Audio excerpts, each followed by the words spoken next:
Alright, just wanted to give you a bit of a quick updated short for the final boss against Big Mom, as well as the intrusion against Kid with the no new batch teams. Something that I completely glossed over in the preparation video was that Sanji and Reiju give themselves 3 turns of super swap charge at the start of the quest. Now, the big problem with that is, for that video that I put out on the intrusion, as you can see, there's a bunch of resilience on stage 2, as well as a bunch of resilience on stage 3. And the idea here is we want to try and have the poison for both stage 2 and stage 3. The final boss fight against Big Mom, it's exactly the same. Realistically, the only supports you need are the bind removing supports on the right hand side. The other 2 on the left hand side are just for damage purposes. That team, that playthrough didn't change. Make sure to go check out the video, which I'll leave in the description, as well as a recommended video here for you, so you can go check that out right away.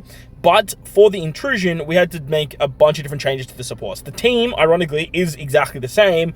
I just had to throw in some illustrious supports to help me take down some different stages. On stage 2, there's damage reduction, threshold, and defense up for 2 turns. So having the ace support on Luffy and Law allows me to remove 2 turns of defense up. With their super swap and their special, you get an attack boost and orb boost, and then they bypass defensive effects, which should allow you to kill that stage fairly nicely. You do have to bypass the resilience, however, so to do that, we are going to use the super swap of Sanji and Reiju on this particular stage. Ideally, you want to start as Reiju, super swap into Sanji, so that way you have one of every type on the crew. On the final stage, to get around the resilience now, we're using the Mihawk support on Bonnie. We also have some damage reduction removal supports with and Tashigi. You can use Killer over the Legend Killer over Tashigi if you guys are missing her for Kid, and that way you can bypass 3 turns of damage reduction on the final stage, as well as remove the defense up and the threshold with Nami and Karina.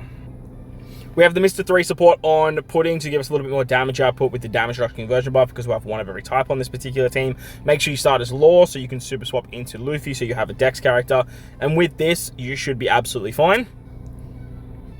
However, if you are lacking some supports, you are going to take a pretty big hit in points, but you can replace the free-to-play Kid with the free-to-play Zoro. He basically just does what Nami Karina does with the defense up and the threshold, and this way you can actually use the Nami variant instead of the Karina variant to remove the damage reduction and the resilience on the final stage. That way you won't need the Mihawk support, you won't need the Tashigi support or the Killer support, you won't need stuff like Carrot and Ace, because you do have access to Kazuna Rare Recruit Brook or the support Rare Recruit Brook over on Nami Karina there. So just a little quick update for the no new batch teams. I will do playthroughs of these particular teams, so make sure to hit the bell notification so you don't miss out on that. Hit the subscribe button if you're new, and if these teams help you out, but the like button for me as well. Light!